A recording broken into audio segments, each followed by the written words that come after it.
Meditemos ahora juntos en la palabra del Señor a través del sermón dominical. Soy el pastor Isaí Rodríguez. Bienvenidos.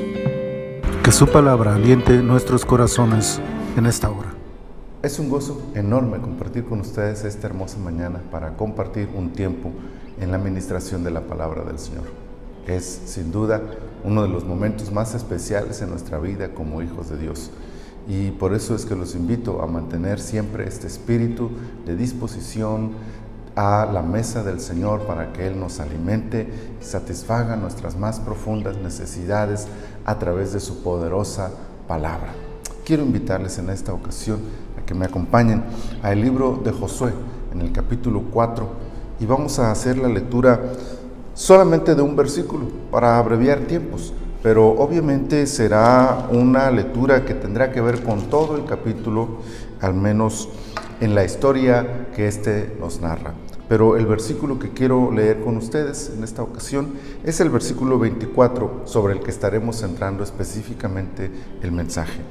Dice este versículo: para que todos los pueblos de la tierra conozcan que la mano de Jehová es poderosa, para que temáis a Jehová vuestro Dios todos los días.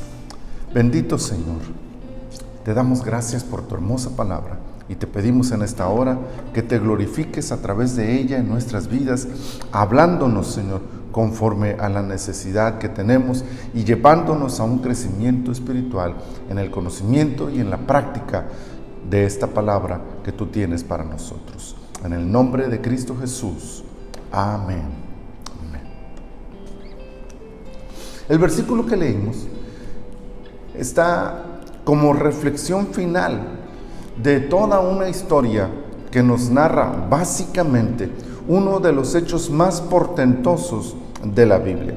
Tal vez para algunos sea poco trascendente comparado con otro que es equivalente, porque aquel, dirán algunos, era un mar impresionante que se abrió frente al pueblo de Israel cuando estaban atrapados, teniendo el mar frente a ellos, a sus costados, las montañas, y en la parte de sus espaldas al enemigo que venía tras ellos. Ese fue un momento también sin duda impresionante, y como al toque de la vara de Moisés, al levantar su vara, aquel viento recio sopló, separó las aguas, caminaron en seco sobre el lecho del mar y escaparon del ejército de Faraón. Oh sí, un gran momento sin duda, pero este no lo es menos. Josué cruza en seco el río Jordán con todo el ejército que va a conquistar la tierra prometida. Este hecho es impresionante al mismo nivel que aquel de 40 años atrás.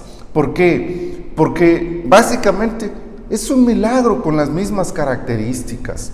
Es algo que ocurre fuera del contexto natural, fuera de las reglas de la naturaleza.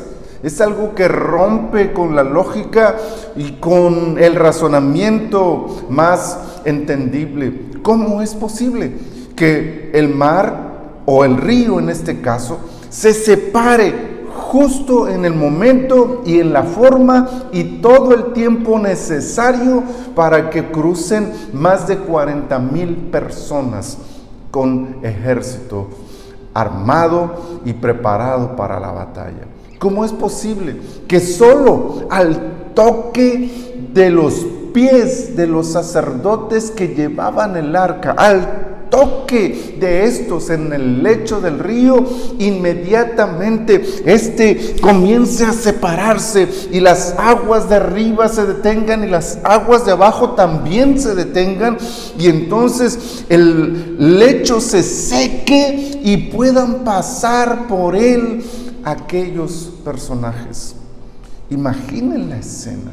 Todo el pueblo viendo cómo el río se ha detenido, los pequeños, los jóvenes, los adultos, los ancianos, viendo esta escena impresionante que algunos de ellos habían visto cuando eran menores de edad en aquel mar, pero que ahora lo contemplaban una vez más en este río. Aquí están las aguas detenidas, aquí está el otro grupo de aguas detenido también, aquí está este lecho del río seco, impresionantemente seco, y pasando en medio de él todo el ejército de Israel.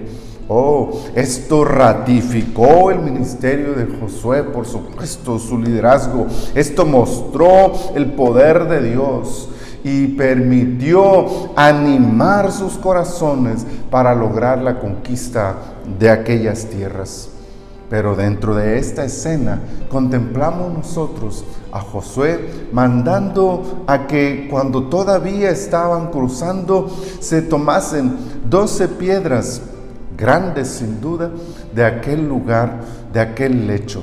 Y al terminar de cruzar todos, junto con esas 12 piedras, podemos ver también que se ordena a los sacerdotes con el arca a salir del lecho.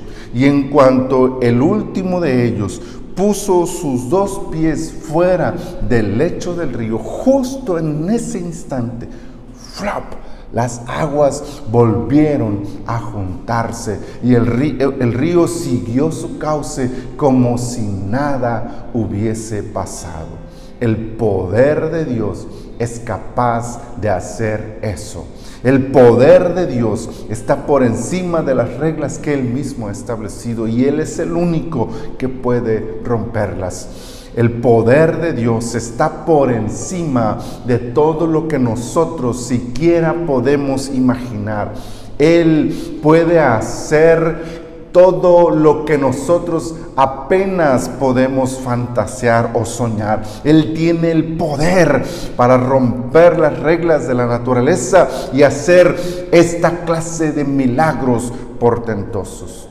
Aunque no es el tema de hoy, quiero afirmar y sostener que bíblicamente no hay argumento para señalar que aquel Dios todopoderoso del Antiguo Testamento, que aquel Dios que hizo milagros y maravillas a través de su Hijo Jesús y después a través de sus discípulos en el Nuevo Testamento, haya cambiado, haya menguado su poder o haya cambiado de estrategia dejando de hacer milagros. No hay argumento para ello. Dios sigue haciendo milagros hoy en día, durante todo el tiempo que la iglesia ha estado presente, cuando ésta busca de corazón a Dios y requiere de una maravilla de parte de Él, Dios siempre ha estado ahí para obrar a nuestro favor, aun cuando esto signifique romper las reglas que Él mismo ha establecido para la naturaleza a través de milagros portentosos que Él pueda hacer. Pero más allá de emocionarnos con estos milagros que Dios hace como el de esta historia, y más allá de sostenernos firmemente en la doctrina y la experiencia de un Dios que hace milagros hoy, quiero guiar este mensaje hacia por qué Josué toma 12 piedras y las lleva del río a Gilgal. No fue inmediatamente ahí, no fue a orillas del río que las colocó, sino que avanzaron hasta Gilgal y ya en Gilgal tomaron esas 12 piedras y las erigieron en un montículo. Y el mismo Josué señala en los versículos anteriores a los que hemos leído que cuando los hijos de los hijos de los hijos pregunten ¿por qué están estas piedras aquí en Gilgal?, hay una razón y hay una respuesta que Josué les invita a dar a las próximas generaciones. Y eso me lleva a la reflexión. ¿Por qué Dios hace milagros? ¿Cuál es el motivo que Dios tiene para hacer milagros. Quiero hablarles en esta ocasión precisamente de eso que se encuentra en el versículo 24 que hemos leído. En este versículo encontramos dos motivos de Dios, dos propósitos de Dios para los milagros. Quiero que ustedes y yo veamos cómo Dios sigue haciendo milagros, pero sobre todo sigue teniendo un propósito para cada milagro que Él realiza. Los dos milagros están presentes en las dos frases que encontramos en el versículo 24. Dice este versículo: para que todos los pueblos de la tierra conozcan que la mano de Jehová es poderosa, para que temáis a Jehová vuestro Dios todos los días. Estos dos son los propósitos de Dios para hacer un milagro. Yo llamaría al primer el propósito centrífugo, para que todos los pueblos de la tierra conozcan que la mano de Jehová es poderosa. Este propósito señala hacia afuera, no hacia las personas que reciben el milagro directamente, sino hacia aquellos que verán o que oirán de aquel milagro que se hizo. Es decir, este propósito, por eso le llamo centrífugo, porque va hacia otras personas, porque no se centra en aquellos que lo reciben, sino en aquellos que observan o en aquellos que escuchan de aquel milagro que Dios ha hecho. Qué importante es para Josué que en el paso de las generaciones, cuando un padre con sus pequeños caminara a orillas de aquel montículo y los niños preguntaran: papá, ¿por qué están esas piedras ahí? Que ese padre pudiese tomar unos minutos con ellos y contarles la historia del Dios Todopoderoso que abrió el río Jordán para que sus antecesores pasaran en seco por en medio de ese río. Oh, qué maravilla es poder tener algo presente de aquel día en el que Dios hizo algo maravilloso, pero no para solamente nosotros, sino compartirlo con aquellos que nos escuchan, con aquellos que nos ven, con aquellos que nos pregunten, con aquellos que oigan que algo maravilloso pasó y que luego vengan y nos pregunten a nosotros y podamos decirles: efectivamente, el Dios Todopoderoso hizo un milagro, el Dios Todopoderoso hizo algo maravilloso y sobrenatural, el Dios Todopoderoso se manifestó en medio de mi vida. Testificar a otros es el propósito de los milagros. Compartir a otros es el propósito de los milagros. Llamarían esto entonces a algunos un proceso, un propósito misionológico o evangelístico. Es decir, que los milagros tendrían el propósito de llevar el evangelio a otras personas. Los milagros tendrían el propósito de demostrarle a otras culturas, a otras naciones, a otros pueblos, que sus dioses no son dioses verdaderos, porque no hacen milagros como este Dios. Y entonces sería la oportunidad para decirles: nuestro Dios, el Dios del que yo te hablo, el Dios del que yo te predico, el Dios del que yo te enseño, es el verdadero Dios. Y aquí está la prueba. Este milagro es la prueba de que nuestro Dios es el verdadero. Ese sería un tremendo impacto para las naciones que escuchen el Evangelio de Jesucristo. Es por eso que estoy convencido de que el trabajo evangelístico y el trabajo misionero tiene muchos recursos que podemos utilizar para poder llevar el evangelio, pero ninguno de estos recursos se comparará con la mano poderosa de Jehová obrando milagros allá en esos campos de necesidad, donde aquellos a quienes llevemos el evangelio no solamente nos oigan o nos vean a nosotros hacer cosas buenas por ellos, sino sobre todo que vieran la mano de Dios haciendo milagros en medio de ellos, para que esto sea lo que los vuelva al Dios Todopoderoso. De hecho, Si ustedes y yo revisamos la historia, la iglesia pentecostal se formó a base de milagros.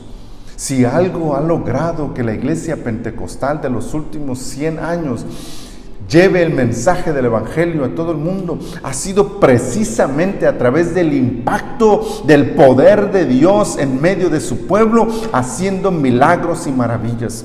Analicemos la historia de muchísimas iglesias en México, por decir lo menos, que conozco algunas de estas, en las que un milagro hizo que determinada familia viera el poder de Dios y todos se convirtieran al evangelio.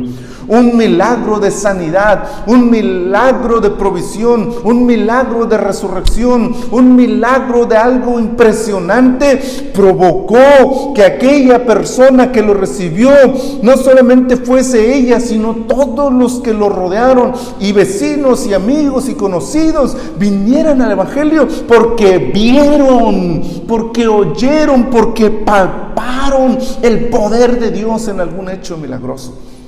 Esto, hermanos, es lo que va a hacer, o más bien esto es lo que hizo que muchas iglesias se fundaran rápido y crecieran rápido, porque se veía el poder de Dios en medio de ellos.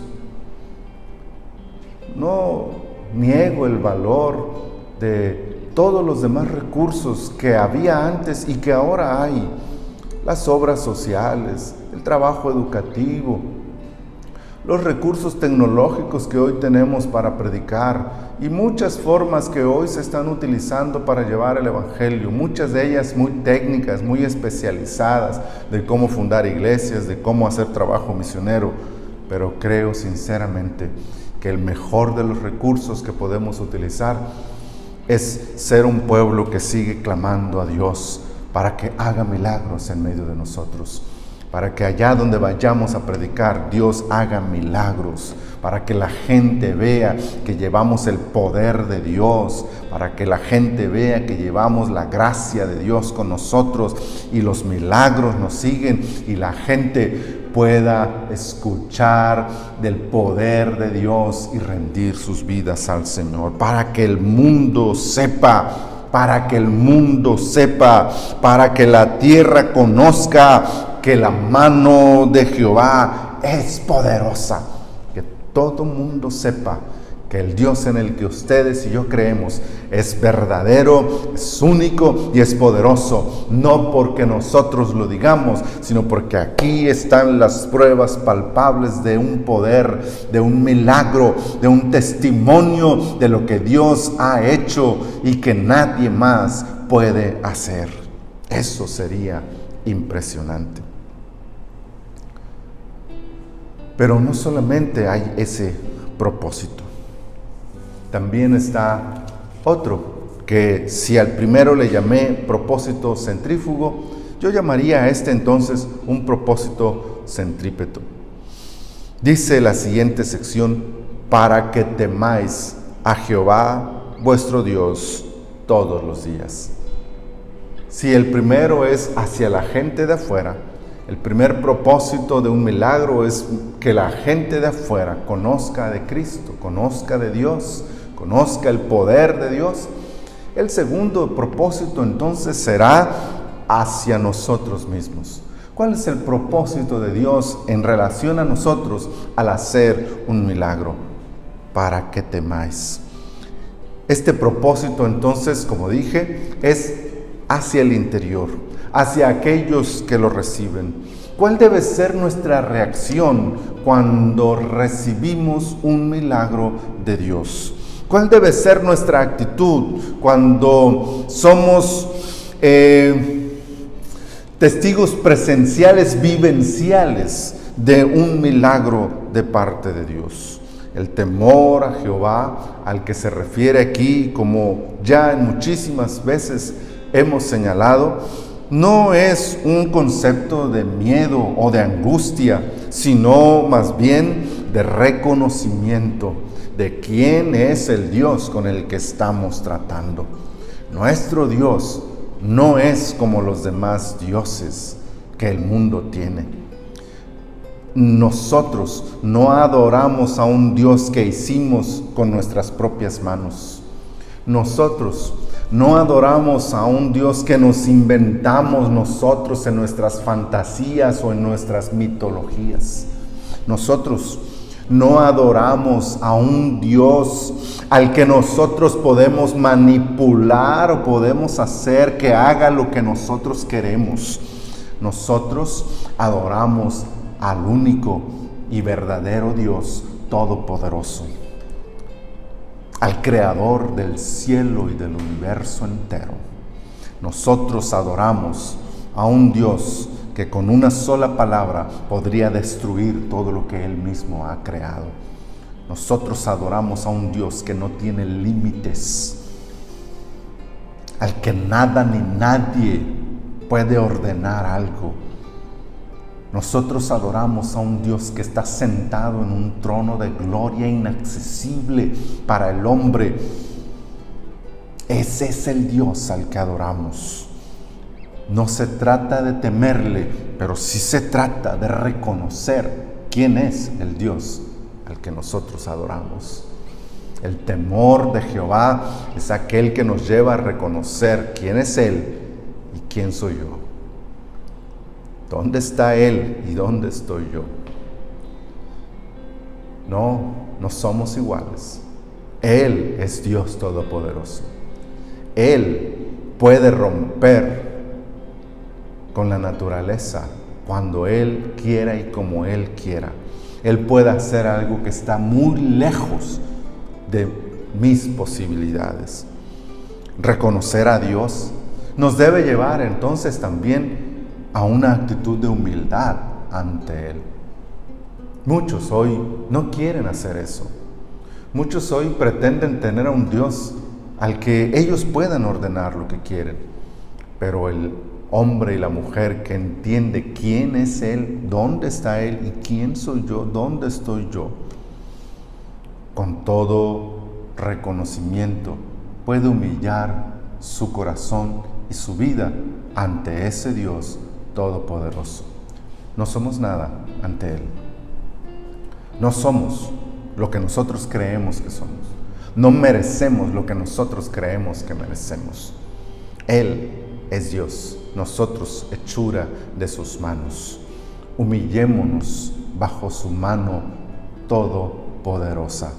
Humillémonos, no llenemos nuestro corazón de orgullo. No somos los hijos favoritos de Dios, no somos los mejores, somos lo peor, dice el apóstol Pablo. Somos la escoria del mundo, eso somos nosotros. Él ha tenido misericordia de nosotros y al reconocer que Él es todopoderoso y nosotros somos nada y ver que aún así nos ama, eso debe provocarnos a una actitud de humildad, de humillación ante Él. No tiene nada de malo. Dejemos a un lado nuestro orgullo, nuestra vanidad. Dejemos a un lado nuestra presunción de ser como Él o de estar a su altura. No estamos a su altura. Bajemos la guardia ante Él y reconozcamos que Él es todopoderoso, humillándonos ante Él. Esta humildad nos ha de llevar entonces también a una actitud de adoración. Adorarlo a Él, reconocerlo en su grandeza, en su gloria, en su magnificencia.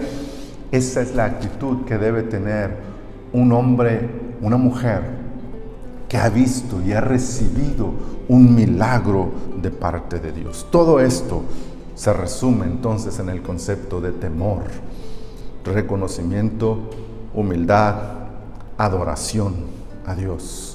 Pero añade el escritor sagrado que temamos a Jehová, que temáis a Jehová vuestro Dios todos los días. Y entonces esto nos lleva a que cuando recibimos un milagro de parte de Dios, no solamente tengamos temor por Él en ese momento, no solamente tengamos temor por Él en ese instante en el que lo recibimos y nos humillemos ante Él y lo adoramos, gracias Señor, y luego al otro día se nos olvide. Luego al otro mes ya se nos ha olvidado. Luego al paso de los años hemos perdido toda sensibilidad con respecto de aquel milagro. Por eso es que Josué mandó levantar ese montículo de 12 piedras para que quedase como un recordatorio permanente para esta generación y para las siguientes. Hubo una vez que Dios hizo algo impresionante a favor nuestro. Hubo una vez que Dios hizo un milagro sorprendente a favor nuestro. Y tu hijo, tu hija, tu futura generación no estarías aquí si no fuera por ese milagro que Dios hizo en mi vida o en la vida de mis padres. Yo no estaría aquí si Dios no hubiese hecho un milagro en mi familia. Mis hijos no estarían aquí si Dios no hubiese hecho un milagro en mi familia. Y esa actitud es la que nos debe mantener todos los días agradecidos y en adoración al Señor. Entonces, estos serían los propósitos de Dios para hacer un milagro. Podemos y debemos pedir que Dios siga haciendo milagros en medio de nosotros. Ojalá que no perdamos la convicción del Dios que hace milagros todavía en medio de su pueblo. Levantemos, como Josué, un memorial en nuestros corazones sobre aquellos hechos portentosos de Dios a nuestro favor. No los dejemos al olvido. Pongamos en nuestros hogares un recordatorio, una señal de aquel día en el que Dios hizo un milagro maravilloso sobre nosotros. Contémosle al mundo la grandeza de nuestro Señor. Hablemos, dejemos que el mundo sepa lo que Dios ha hecho en medio de nosotros. Pero sobre todo también mantengamos un temor reverencial ante el Dios de los imposibles. No solo un momento, sino todos los días de nuestra vida. Les invito en este momento a tomar una actitud de adoración al Señor por lo que Él ha hecho en el pasado. Les invito justo ahora a pedirle al Señor que haga ahora, en este instante, un milagro en las vidas, en aquellos que la necesitan. Quizá algunos de ustedes mismos están necesitando justo ahora un milagro. Clamemos al Señor por ese milagro. Pero una vez recibido el milagro, no nos lo quedemos, no lo escondamos, compartámoslo, usémoslo para que otros conozcan a Jesús y mantengamos ese milagro como un recordatorio de la gracia y del amor de Jesucristo para mantenernos fieles a Él el resto de nuestras vidas. Oremos al Señor. Padre, te damos toda la gloria y toda la honra que tú mereces. Te adoramos y te bendecimos con todo nuestro corazón y venimos ante ti ahora para pedirte que hagas misericordia en medio de nosotros. Conforme a la necesidad de tu pueblo, háblanos y ministranos y levanta tu mano poderosa para hacer un milagro en tu iglesia, en tus escogidos. Señor, si es necesario, separa las aguas de nuestros ríos tempestuosos y déjanos pasar en seco con el poder de tu presencia maravillosa, guiándonos a la victoria ante cualquier adversidad que estemos enfrentando. Glorifica tu nombre, Señor, en la iglesia y permítenos de esa manera disfrutar de contemplar tus maravillas con nuestros propios ojos. Pero también permítenos, Señor, que podamos cumplir con el propósito que tú te has trazado para cada milagro que realizas, que lo usemos para compartir de Cristo a otros y que permitas que esos milagros nos alienten y nos animen para permanecer fieles a ti todos los días de nuestra vida. Señor, gracias. Gracias, Padre, por tu presencia y por tu amor para cada uno de tus hijos. En el nombre de Cristo Jesús. Amén.